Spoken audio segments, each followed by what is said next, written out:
So we have the top 10 plus one for the Psychedelic Furs. We have number 10. We have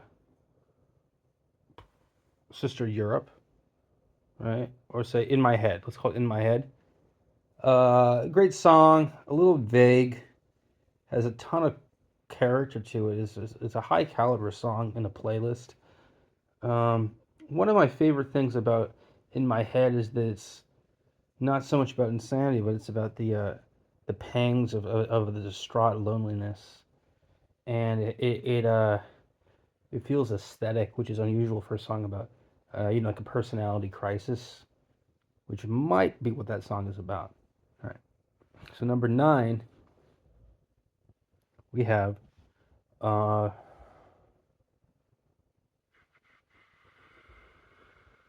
another Psychedelic Furs song is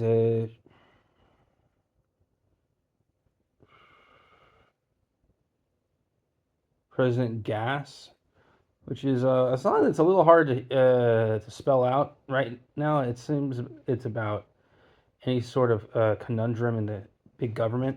However, it's really enticingly beat heavy, and it's got a great speed to it, reminiscent of World War II. Many of the songs are reminiscent of the mid-century and also sort of like a 1980s avant-garde setup. However, President Gas is a psychedelic first song that really signifies how intelligent they are, and also how the songwriting by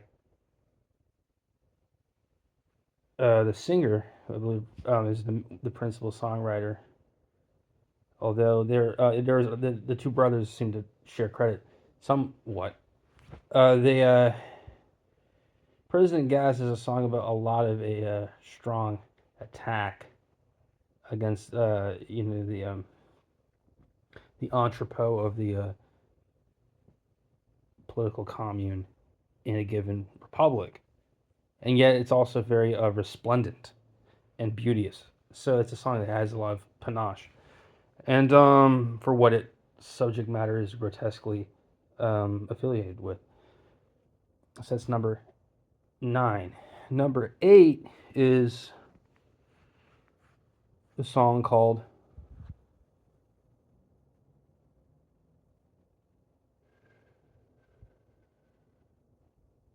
All of the Law, which is a song that's about marshaling the law to get your point across and to make progress ready and happening. It's not the worst song in terms of your legal stricture, but it's also not the worst song in terms of the soul. It's a very emotional, thought pieced song, and it's driven into a quandary about your own resilience to the repression in your life. It's a song for a baker. That's song number 7 by Psychedelic Furs. The Psychedelic Furs is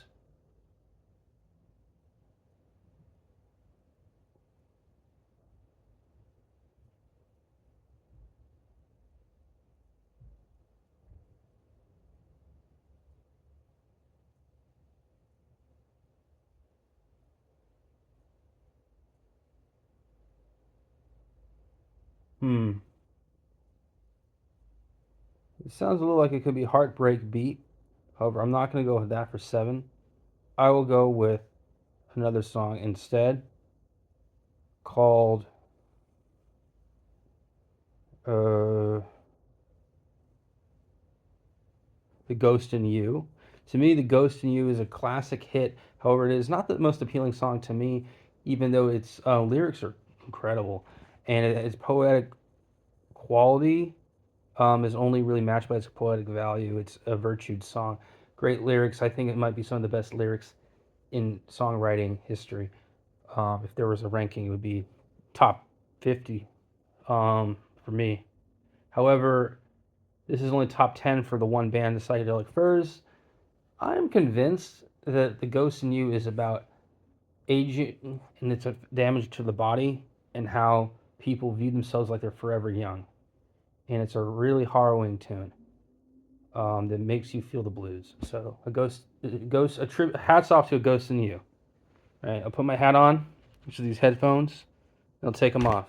Hats off to Ghost in You by the Psychedelic Furs. That's 7. Number 6 is uh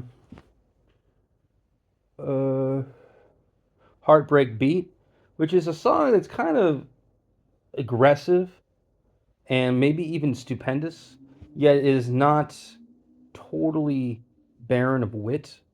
I like to think it's a song that's ironic. It has an unusual rhythm and somewhat unusual singing for its topic.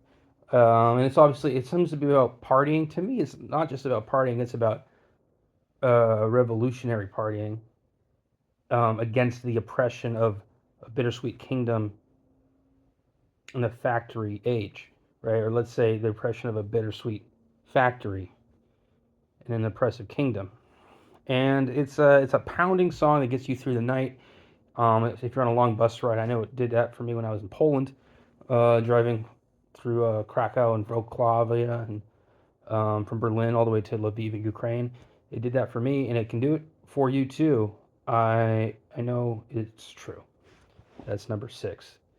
Number 5, and by the way, it was called a Heartbreak Beat because that's the beat you hear when there's no music playing, and that's when you realize that someone might have been shot outside because you live in the worst city in World War II, or it's some sort of song about how it's when you realize that no one loves you at that moment, right? Let's call it that beat.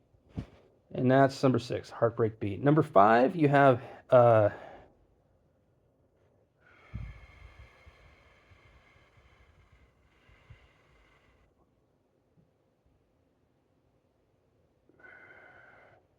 Wrong Train, which is a song about uh,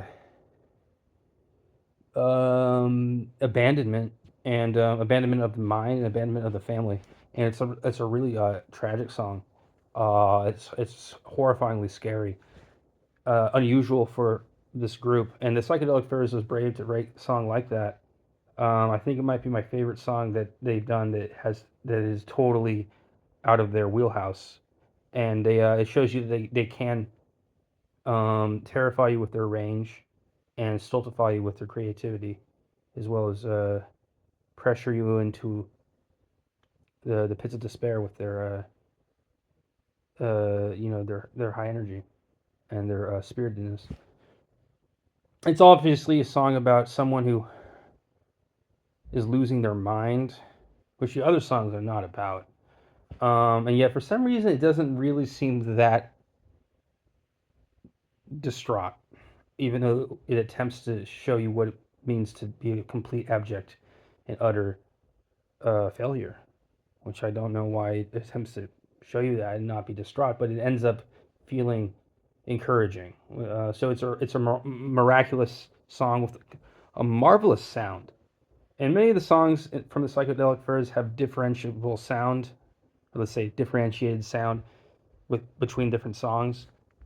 And that one, by the way, has a sound that really denies its stupidity, because there's a little bit of stupidity to their music, but it also belies its renegadeness as a group that didn't really fit in with other groups atmospherically.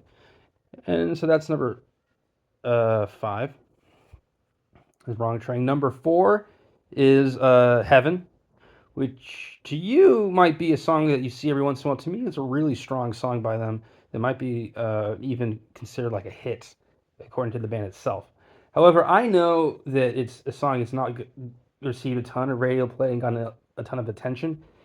It's mostly a song that is about rejecting the institutions of man that seek to depress you and keep you in your seat for the rest of your life and to slow you down.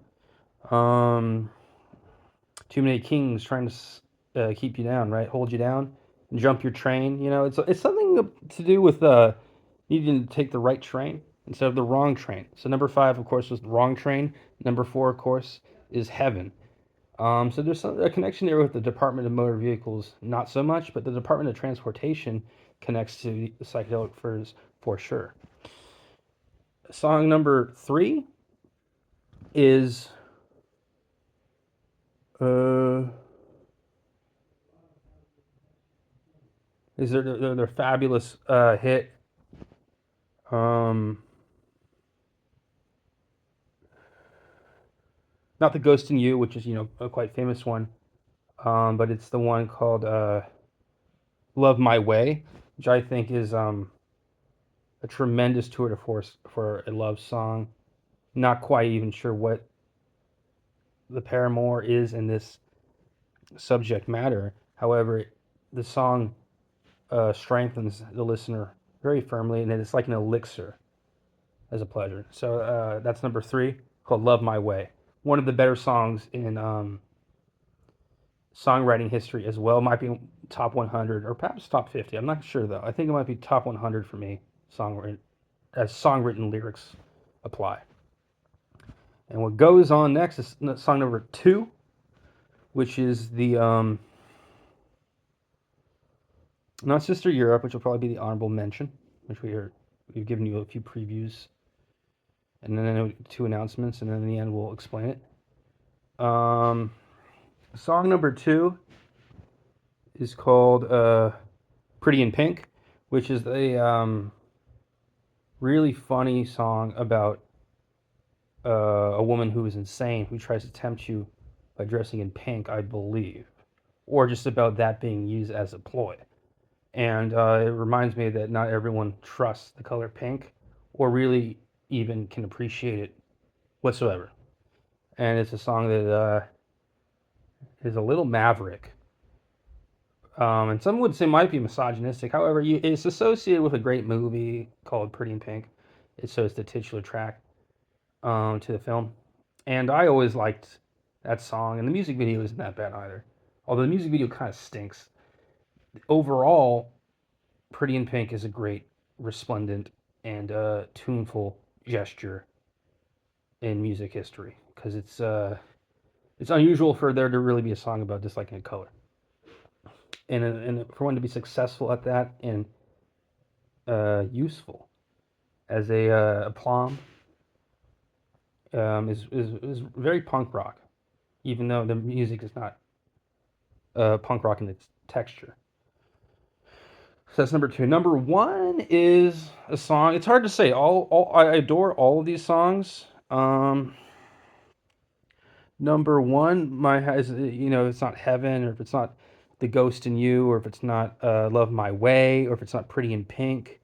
It's hard to say what number one is.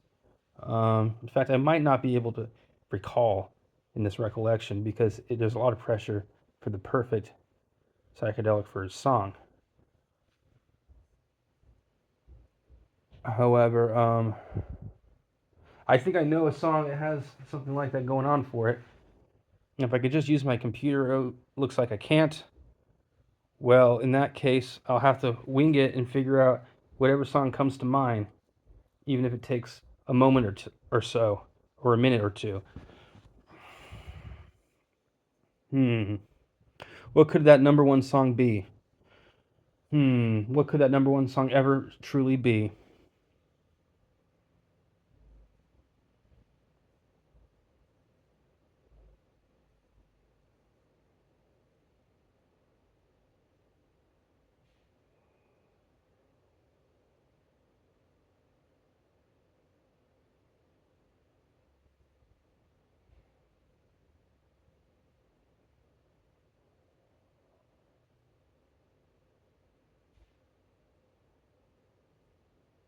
Well, I'll proceed with Sister Europe as the honorable mention. Honorable mention. Honorable mention. That's a song that is vampiric and condescending, yet it is not very poetic, but it symbolizes the fruitfulness of music as an observatory tool. And it just doesn't sound bad, which is why I think it really deserves more listening. And it might even be a useful song in your sort of productivity hacks for whatever you're doing out in your commute and whatnot, maybe at the gym. It's not, none of the Psychedelic Furs music are very connected to an individual woman. Yet they all remind you about a woman dimly, and that's the beauty to their soul. Uh, However, that's number 11. That's the honorable mention. It's not my number one whatsoever. It's not quite my number 11 low. It might be more like my seventh or sixth, because there's a few I would swap out depending on mood. And number one, it's not President Gas, it's not All of the Law, it's not these great records, um, sort of doleful takes on aspects of political culture from years gone by. Let's say the 20th century, the atomic age, right? The radioactive structures to our imagination, right? And also the limitations of cuisine, limitations of dance, the limitations of finery, limitations of factory. These are all incorporated into psychedelic fairs, which believes in their aspersion that they are rich, even though they have no money for fur. They have to believe in it as a transcendentalist might, which means they believe in it as though they have earned it, even though they do not feel it in their earning. And so they're stuck with clothing that is not physical, is only psychedelic. So that's the avant-garde tone to the post-punk era. Perhaps you call it new wave. I would almost say it can't be new wave because new wave has to be ritzy, and this to me is in doubt of ritziness and ironic to it. Uh, um. So the number one song, I could leave you there with the ghost tone because I'm not sure the ghost in you is prepared for the number one song because it might just ruin your life with its spirituality and its soulfulness and its rigor, vigor, vigor, rigor. So let's figure out if we can use a computer. We'll ask someone to find out for us a list. And I'll just go from a list because I don't like being psychedelic and relying on my imagination all day long. All right. Hey, can I use your phone real quick? Yeah, I'm doing a video. Just gonna Google search. Or Safari, right? Safari search.